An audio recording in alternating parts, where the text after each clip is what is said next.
Hello friends, मेरे channel का आपका बहुत स्वागत है। मैं आपका दोस्त जितेंद्र यादव। आज हम सीखेंगे घुटनों के बारे में कि घुटनों का दर्द कितने प्रकार का होता है और आप उसको पहचान के उसका इलाज कैसे कर सकते हैं। आज हम उसी के बारे में आपको बताएंगे। तो जो कारण होता है वो होता है घुटने में मोच का। आपको पता है कि मोच किसे बोलते हैं। मोच ऊपर नीचे पैर रखने की वजह से जो नसें हमारी ऊपर नीचे हो जाती हैं उसको मोच बोलते हैं। खिंचाव पैदा हो जाता है मनुष्यों के अंदर। घुटने पर पैर की हड्डियों को जोड़ने वाले घुटने पैर की हड्डियों को जोड़ने वाले रेशेदार उत्तक का खिंचाव या उनका फट जाना, ये मोच कहलाता है। इसका लक्षण क्या है, आप कैसे पहचानेंगे कि मोच है या फिर किसी और प्रकार का दर्द है। उसके लक्षण होते हैं, घुटने में दर्द होता है। पहली बात, मांसपेशियों में दर्द होने लग जाता है। आपको खिंचाव महसूस होने लग जाएगा इस एरिया के और इसके पीछे वाले पोर्शन में।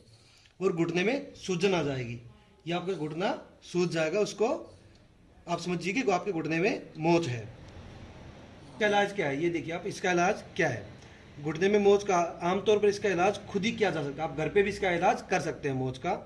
कुछ दिनों में, कुछ हफ्तों में ठीक हो जाता है। ये कुछ दिन भी रह सकता है, कुछ हफ्ते भी रह सकता है। ये ठीक हो जाता है। इसके दौरान आपको क्या करना चाहिए, आपको आराम करना चाहिए, बर्फ़ की सिकाई करनी चाहिए जो आपको सूजन आई है उसकी वजह से, और अंग को खुटकवा लेना चाहिए। जो आपकी नस है उसको टाइट या स्ट्रेचिंग की और मालिश की मदद से उसको ठीक कर लेना चाहिए।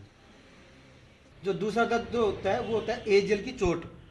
ये होता है जब भी आपके घुटने पे कहीं चोट लगी हो, किसी के चलते उतरते वक्त आपको चोट लग गई हो, तो इसके घुटने के आगे, ये जो है आगे क्रूशिएट स्नायु, जिनको बोलते हैं लिंगामेट भी बोलते हैं इनको, ये ऊपर नीचे, इनको लिंगामेट भी बोलता है। इनका फट जाना, जैसे आपको चोट लगी और ये मांस फट गया, उनको मांस भी बोलते हैं, लिंगामेट भी बोलते हैं। इसके लक्षण क्या होते हैं, घुटने में दर्द हो जाएगा आपको, घुटने की अस्थिरता, मतलब घुटना एक जगह रखेगा ही नहीं, आपको ऐसे करेंगे तो पेन होने लग जाएगा, और घुटने में सूजन आ जाएगी। ये भी इसमें सेम लक्षण होंगे।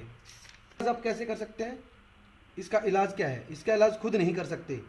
इसका इलाज, जब भी आपको चोट लगती है घुटने के ऊपर, तो इसका इलाज आप खुद नहीं कर सकते। इसमें आप जो भी आप स्ट्रेचिंग करेंगे उस पर फ़ायदा मिल सकता है। ये कुछ दिनों में या कुछ हफ्ते में ठीक हो जाता है। एजेल की जो चोट लगी होती है वो भी कुछ दिनों में, कुछ हफ्तों में ठीक की जा सकती है एक अच्छे चिकित्सक की सहायता से। जो तीसरा दर्द जो होता है वो है पेटोलोफिमोरल की वजह से, पेन सिंड्रोम भी बोलते हैं उसको।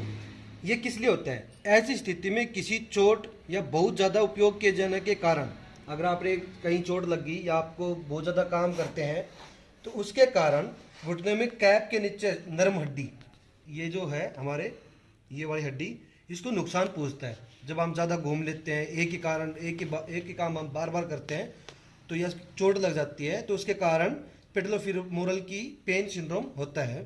इसके लक्षण क्या है, आपको पहला सेम है, घुटनों में दर्द होगा, दुर्भ्यानता होगी, मतलब आपको बैठे बैठे आपको सुनपात सी महसूस होगी, चाल विषमता, जैसे आप चलते वक्त आप लंगड़ाना स्टार्ट कर देंगे, सीढ़ियाँ चढ़ने या बैठने में बैठक लगाने से बढ़ जाता है। ये पेन जब भी आप सीढ़ी चढ़ेंगे या कहीं बैठकर खड़े होंगे तो ये पेन आपको बहुत ज़्यादा परेशान करेगा। ये इससे समझिए कि आपको पेटोलोफिमोरल पेन स्टोन है। सबसे आम बात है, ये दर्द जो है ये सबसे आम बात है। आप खासकर सब लोगों में देखने को मिल जाता है। ये खेल खेलने वाले लोगों में खासकर मिलेगा, और खासकर कि महिलाओं में और जवान लड़कों में आम बात है। इसका इलाज पेशेवर चिकित्सा के जरिए ही उपचार हो सकता है। ये किसी आप डॉक्टर से ही उपचार करवा सकते हैं, या फिर महीने भर में ठीक हो जाएगा। ये महीने भर में ठीक हो जाता है। अगर आपको अच्छा डॉक्टर मिल जाता है तो इसको महीने भर में ठीक कर सकता है, इसका इलाज कर सकता है। चौथा जो मेन पॉइंट होता है वो अस्थिर संध्यार्थी। जो चौथा होता है दर्द, वो हमारे किस कारण होता है, अस्थिरता संध्यार्थी की वजह से होता है। एक तरह का गठिया रोग कहलाता है ये। जब वो किसी को हो जाता है तो उसको गठिया रोग भी कहते हैं, जिसमें हड्डियों के सिरों पर, अपने ये जो हड्डियाँ हैं इनके सिरों के ऊपर लचीले उत्तक नष्ट, जो हमारी ये लचीले उत्तक नष्ट हो जाते हैं, घुटनों बिल्कुल टाइट हो जाएंगे घुटने आपके, उस तरह से गठिया रोग है।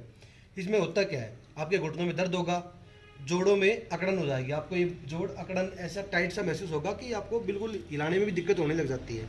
और इसके साथ साथ आपको गर्दन में भी दर्द रहेगा। अगर आपको कहीं गठिया रोग हुआ है तो घुटनों के साथ साथ आपके गर्दन में दर्द रहेगा।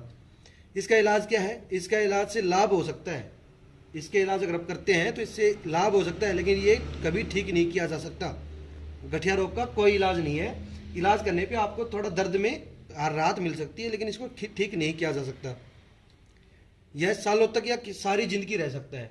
अगर ये रोग अगर आपको हो जाता है तो ये काफ़ी सालों तक, या आपको हो सकता है पूरी ज़िंदगी भी आपको इसी रोग के साथ निकालनी पड़े। इसका इलाज कैसे कर सकते हैं? आपको सबसे पहले आपको वज़न कम करने की ज़रूरत पड़ेगी। आप वज़न कम कीजिए, आप इसको स्ट्रेचिंग कीजिए, एक्यूपेंचर करवाइए, उससे भी आपको बहुत ज़्यादा आराम मिलता है। 5वां रोग है, उसका नाम है श्लेष्मपुटी शोथ, जो जोड़ों के कुशन की तरह काम करने वाले तरल पदार्थ से भरे पैड में सूजन। ये हमारे यहाँ पे पैड होती है, ये वाली। काफ़ी लोगों को देखा होगा, आपको यहाँ पे पेन होता है उनको, ये वाला पेन होता है, और उसको बोलते हैं श्लेष्मपुटी शोथ। इस जो ये हो जाता है तो उसका कारण क्या होता है, उसके लक्षण क्या हैं? पहला वही सेम है, आपको घुटनों में दर्द मिलेगा, हिलने में दर्द, अगर आपको पैर थोड़ा सा भी ऐसे हिलाएंगे तो आपको दर्द मिलेगा, और जोड़ों में दर्द, जहाँ भी आपके जोड़ हैं वहाँ पे दर्द होगा।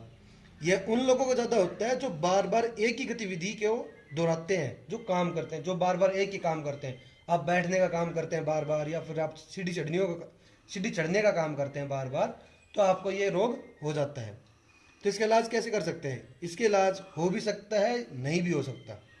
पहले सुनिए, जब ये आपको रोग हो जाता है तो इसका इलाज हो भी सकता है और नहीं भी हो सकता। और ये महीने भर में अगर आपका इलाज हो भी रहा है तो ये महीने भर में ठीक हो जाता है ये ठीक एक महीने के अंदर ये ठीक हो जाता है। हेलो फ्रेंड्स, आज हमने आपको बताया कि हमारे घुटनों में कितने प्रकार की प्रॉब्लम होती हैं और हमारे घुटनों में कितने प्रकार के दर्द होते हैं, उन्हें पहचानने के लक्षण हमने आपको बताए हैं। और अगली वीडियो में आप सीखेंगे कि इन दर्द को हम कैसे निजात पा सकते हैं, कैसे इनका इलाज कर सकते हैं। तो हमारे चैनल बने रहिएगा। हमारे चैनल को अगर वीडियो अच्छी लगी हो तो प्लीज़ लाइक कर दीजिएगा और चैनल को सब्सक्राइब जरूर कर लीजिएगा। Thank you.